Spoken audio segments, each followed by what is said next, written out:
Marcelo Gómez. Bueno, Elena, qué introducción, ¿eh? Mil disculpas por qué lindo empezar esta columna con ese tema musical de una mamá y de una nena y de su hija. Divino. Porque además voy a hablar de algo que cuando terminen se van a dar cuenta que también tiene que ver con una mamá y su hija. Bien. Bueno, vamos a empezar esta columna. No sé si, Elena, te acordás que el último sábado que hablamos quedó planteada una posible y virtuosa relación que podíamos establecer entre el arte y las identidades. Sí.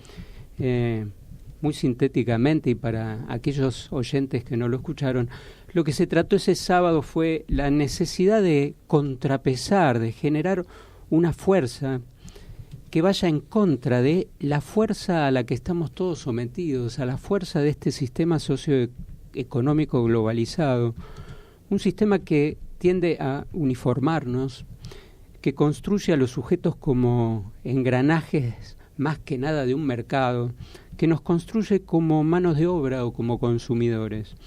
Y lo que propusimos ese sábado fue contrapesar esa fuerza, promoviendo actividades en la gente que expandan el conocimiento de ellos mismos, de sus necesidades más genuinas, de sus identidades.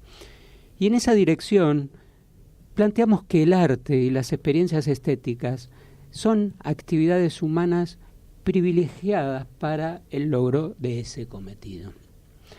Hoy, y retomando esas mismas ideas, traje para compartir con ustedes un proyecto escolar que, a mi entender, con mucha eficiencia y con una enorme sensibilidad, pone en práctica esta perspectiva de alguna manera conceptual o teórica en el aula. Se trata del proyecto Huellas. Es un proyecto desarrollado por una docente de educación plástica que se llama Andrea Cacho y que trabaja en la escuela número 8 del Distrito Escolar 2, Quintino Bocayuva, de la ciudad de Buenos Aires. El proyecto se llevó a cabo en ocasión del Día de la Memoria y la intención que tenía ella fue trabajar el concepto de identidad, pero tomando como referencia la situación de los hijos de desaparecidos que fueron sustraídos y a los que se despojó de su identidad durante la última dictadura militar. Sin duda eligió un caso extremo, ¿no?, de ataque y de vulneración a la identidad de una persona. Un caso paradigmático, brutal, en el que la identidad fue literalmente arrebatada. Y ese crimen de lesa humanidad que se llevó a cabo, no tenemos que olvidar que se llevó a cabo en un contexto histórico, en un país en el que las adopciones ilegales eran muy frecuentes. Y fueron frecuentes por decenios, porque además existía un cierto grado de aceptación social a eso, porque era la única manera que muchas parejas encontraban de poder adoptar, de superar la burocracia. Y además, esta práctica fue extendida porque las adopciones ilegales implicaron también un negocio muy grande para muchos. Seguro. Hay una película, La historia oficial, de Puenzo, que creo que retrata con mucha precisión la relación que hay entre la desaparición de chicos durante la dictadura y esta modalidad de adopciones ilegales. Y ya nos vamos a dar cuenta que algo viene al cuento, todo esto que cuento. Volviendo más específicamente al proyecto Huellas, vamos a entonces, en principio, escuchar un primer audio en el que Andrea nos cuenta de qué se trató la propuesta. La propuesta fue trabajar con séptimo grado el concepto de identidad desde la imagen, incluyendo la palabra, teniendo en cuenta que se acercaba el 24 de marzo y para esa fecha resuena este concepto, sobre todo por el trabajo de abuelas de Plaza de Mayo y la recuperación de la identidad de los ahora adultos apropiados siendo niños, y también por el trabajo de equipos interdisciplinarios que identifican restos encontrados, sepultados como NN, de quienes estaban desaparecidos. Pensé en las huellas digitales, hace un par de años vi unos trabajos basados en ellas, y en la escritura de rasgos personales, intentando unir el determinismo biológico que nos hace únicos y a la vez descendientes de otros, y el cultural o social. ¿Quiénes somos una vez puestos a rodar en la vida? Esa suma variopinta y multifacética de características que nos identifican. La consigna al grupo, tras conversar entre otros temas sobre el 24 de marzo, la recuperación de la identidad de 119 nietos y de acercarnos a una definición de identidad, fue dibujar huellas digitales modulando la línea e incluir como textura palabras o frases que hablaran de la propia identidad. Surgió el ejemplo del nombre, los gustos musicales y otras características personales. Enterada de que estaba a mi cargo la escenografía para el acto del 24 de marzo, repetí la actividad de las huellas en 6º grado, y se me ocurrió incluir en la escenografía una frase de abuelas, que dice: seguimos recuperando identidades. Con respecto a las producciones plásticas, en principio apreciamos huellas digitales impresas de la web, analizando su forma.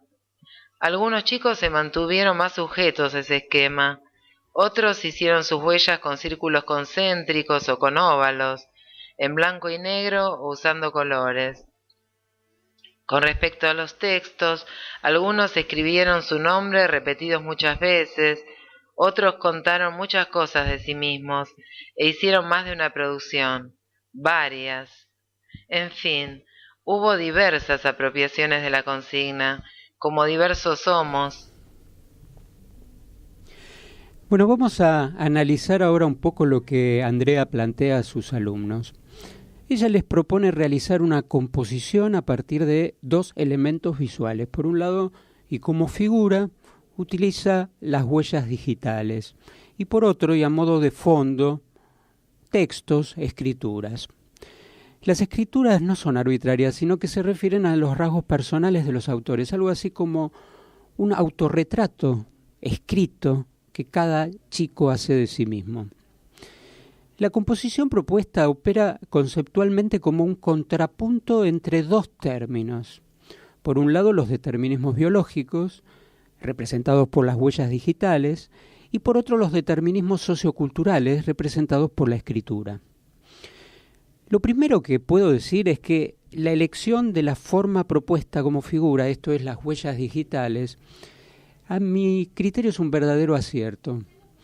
Por un lado porque es una forma de enorme preñancia, pero también porque es una forma que representa con justeza al concepto de identidad en su cara material, física, en su aspecto biológico. Vos sabés, Elena, que todos tenemos huellas dactilares y que las huellas dactilares son invariables e inmutables a lo largo de toda la vida. Uh-huh. Se producen en el embrión y perduran mucho tiempo después de nuestra muerte. Incluso se han encontrado huellas dactilares en momias, se han podido identificar. Pero tienen otra característica las huellas, además de ser invariables. Las huellas dactilares son únicas e individuales, son originales. Y la razón de que sean únicas e irrepetibles tiene que ver con la forma en que esas huellas dactilares se generan. Porque se generan en el tiempo embrionario, en el que la piel se está formando y la piel funciona como una especie de arcilla que imprime marcas. ¿Marcas de qué? Marcas de los movimientos que realiza el feto en el útero, de las posiciones que va adoptando, de la nutrición que recibe, de la presión sanguínea, de las presiones intrauterinas que recibe el líquido amniótico. Y es por esto, y porque no hay 2 fetos que reciban la misma influencia dentro del útero, incluso en el caso de gemelos, porque ocupan distintas posiciones, que no hay 2 seres que puedan tener la misma marca. Son únicas como las rayas de las cebras o como las marcas de los tigres. Volviendo entonces al proyecto de Andrea, sin duda no hay una forma que efectivamente sintetice, condense y exprese con mayor precisión nuestra identidad biológica, una parte de la cara, ¿no? Y tampoco hay una forma más precisa para representar las influencias culturales que el texto, que la palabra escrita. Vamos ahora a seguir escuchando un audio en el que Andrea nos cuenta cómo se entramó este proyecto con otras actividades de otros maestros de la escuela. Mientras la actividad estaba en marcha, le conté sobre la escenografía a la maestra de sexto grado y me dijo que trabajaría sobre la identidad para el acto de los 40 años del golpe. La abordaría desde la identidad personal, hablando por ejemplo de la importancia del nombre, la huella digital, el ADN, el DNI, y la identidad nacional, en este caso pensando en palabras clave que identificaran al país en 1976, como censura, secuestros, dictadura. Con estas palabras en el acto armarían un cartel como cierre frente al público. Además, con el maestro de séptimo grado en Ciencias Sociales, los chicos estudiarían el contexto y los sucesos del golpe del 76. Siempre decimos, ¿no?, que los proyectos de arte que se entrelazan con el quehacer institucional, con lo que hace el maestro del aula de al lado, son realmente los que contribuyen mejor a la enseñanza, porque se potencian, porque se ensanchan, porque la verdad es que se apoyan en muchas patas, ¿no? Como dijo Coqui Duto en la entrevista anterior, el arte forma parte de la institución y si está apoyado y complementado por las actividades que se realizan en las otras aulas, mucho mejor. Vamos a seguir ahora con el proyecto Huellas y vamos primero a escuchar un pequeño tema musical.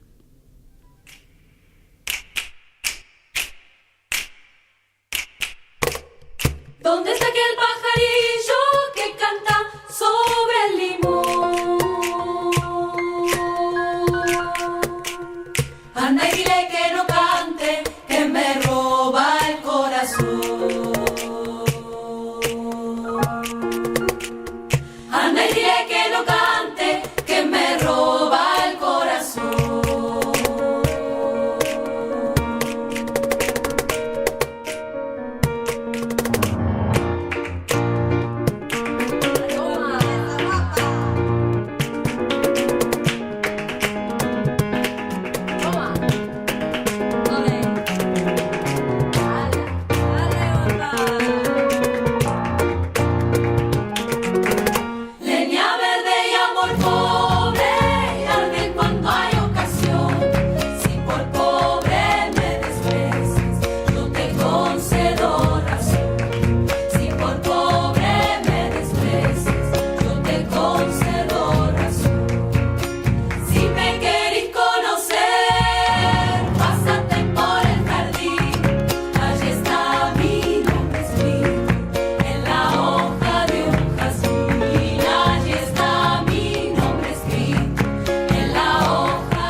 Bueno, volvemos.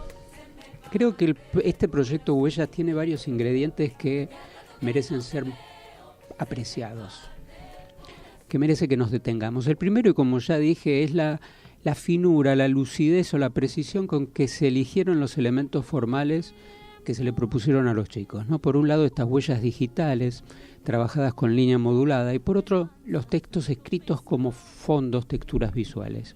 Digo justeza porque son formas que remiten con precisión a la temática de la identidad y que podríamos decir que en base a eso, Andrea, lo que les propone, lo que define es una composición que ofició en los chicos como un marco de contención, como un escenario dentro del cual ellos podían desarrollar su juego creativo, algo así como límites precisos, límites justos. El segundo aspecto que merece ser destacado y que genera en la escuela es que ella genera precisamente en la escuela un espacio para que los chicos reflexionen sobre su propia identidad, elaborando un texto en el que ellos se autodefinen. y por un rato son ellos el objeto de estudio de la clase. Eso es, además de propiciar un espacio necesario para la construcción de identidad, es sin duda un gesto que denota entrega, compromiso, una disposición a entrar en contacto con los chicos y que seguramente no puede realizarse si no se realiza a partir de un profundo vínculo afectivo, un vínculo de confianza que seguramente Andrea genera, permitiendo que afloren textos maravillosos. Por ejemplo, te leo una parte porque no nos da el tiempo. Me llamo Estrella, mi comida favorita es la milanesa con papas fritas, la música que me gusta es marama y rombay, odio que me reten, me encanta el arte, mi color preferido es el violeta, soy vergonzosa, soy cariñosa, soy tímida, soy tierna, soy distraída. Bueno, hermosos textos. Este es sin duda un proyecto que yo creo que está atravesado por el amor y que además no surge por capricho ni por compromiso, sino que nace de una necesidad que ahora Andrea Cacho nos va a contar en el último audio de ella. ¿Escuchamos? Mi hija Guadalupe, de 9 años, trabajó el año pasado en su escuela el tema de la identidad. Por lo que me contó, estuvo enfocado sobre todo al pasado. Adoptamos a nuestra hija cuando era un bebé de 5 meses, y ella nos adoptó también, como siempre decimos. Como desconocemos datos de su origen, su historia comienza en un hogar para niños y continúa con nosotros. Ella no pudo participar de algunas consignas en las clases porque preguntaban hora de nacimiento, por qué te pusieron ese nombre. Basada en esa experiencia, quise abordar en la escuela el tema de la identidad, sobre todo desde el presente. ¿Quiénes somos ahora? Y por supuesto, el que quisiera contar sobre su pasado, podía hacerlo. Mi hija está aprendiendo a vivir con ese misterio de su origen, y yo le digo que siempre hay zonas oscuras, preguntas sin respuesta posible, o con distintas respuestas a través del tiempo. Y a veces fantaseo que, como las abuelas, llego con una cajita y le digo a Guadalupe que ahí está otra parte de su identidad. Mientras tanto, todos somos con nuestra historia sabida y también con nuestras incertidumbres. Somos siempre en movimiento. Emocionante, ¿no? Creo fervientemente en las propuestas que se generan entrelazando objetivos de enseñanza con experiencias de vida. Creo que poner en juego nuestras preguntas, nuestras inquietudes, realmente es lo que motoriza lo que hacemos. Es estar implicados en la tarea. En este caso en particular, las preguntas que se hace Andrea como mamá en relación a su hija están ligadas a lo que propone. Sus preguntas alrededor del peso que lo biológico y lo cultural tiene en la construcción de la identidad están presentes y latiendo en lo que propone en las aulas. Creo sinceramente que mientras existan docentes como Andrea que propongan proyectos de esta calidad, mientras existan madres que estén atentas a las preguntas de sus hijos, como lo está Andrea, mientras existan personas que aceptemos que siempre hay preguntas sin respuesta y con respuestas provisorias, mientras todo esto pase, vamos a poder contrapesar una cultura que aniquila las diferencias y podremos seguir recuperando identidades. Bueno, después de la emoción, quiero agradecer a los docentes que trabajaron en este proyecto junto a Andrea, que son Adriana González de 6º grado y Martín Pérez de 7º, a toda la escuela, a toda la comunidad de esa escuela, y en especial a Andrea Cacho por la generosidad de compartir esto tan íntimo y personal, por su profesionalismo y por la sensibilidad que puso y que pone todos los días en las aulas.